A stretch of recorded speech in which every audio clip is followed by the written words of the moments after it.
চাঁপাইনবাবগঞ্জের শিবগঞ্জের চৌকা সীমান্ত এলাকায় শনিবারের সংঘর্ষের পর পরিস্থিতি এখন অনেকটাই শান্ত।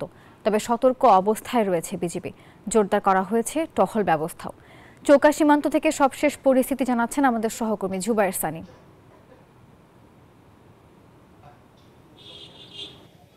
ধন্যবাদ নাফিসা। আমি এখন রয়েছি যেমনটি বলছিলেন যে চৌকাশ সীমান্তে। এই সীমান্তে কিন্তু শনিবার সংঘর্ষের ঘটনা ঘটে এবং এরপরে আমরা আজকের সীমান্ত এলাকা ঘুরে দেখেছি। সেখানে যে চিত্রটি দেখেছি, বাংলাদেশ অংশে বিজিবি সতর্ক প্রহরায় রয়েছে এবং সেই সঙ্গে সীমান্তের ওপারে বিএসএফ তারা তাদের অবস্থানও আমরা দেখেছি।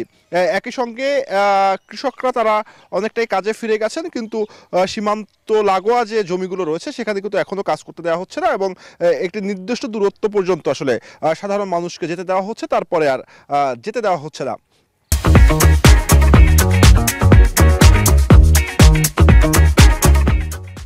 আমি কিছুক্ষণ আগেও এই এলাকার মানুষজনের সঙ্গে কথা বলছিলাম।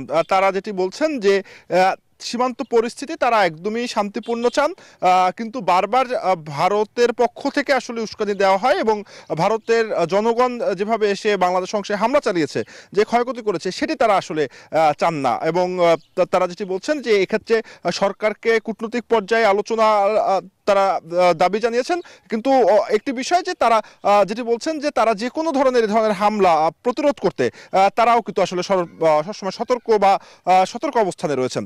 তো এখন পর্যন্ত বলা যায় যে শনিবারের ঘটনার পর সীমান্ত পরিস্থিতি এখন অনেকটাই শান্ত হলেও আসলে যে বাংলাদেশের মানুষের মধ্যে যে একটি আশঙ্কা থেকে যায়, কারণ শনিবারের ঘটনার পর কিন্তু তারা অনেকটাই আতঙ্কিত যে এভাবে যদি তাদের কৃষি জমিতে আম গাছের উপর যেভাবে হামলা করা হয়েছে। এবং একই সঙ্গে আপনি জানেন যে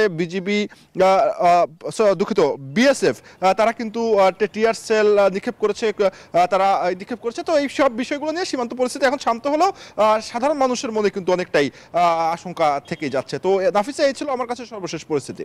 সানি, আপনাকে ধন্যবাদ।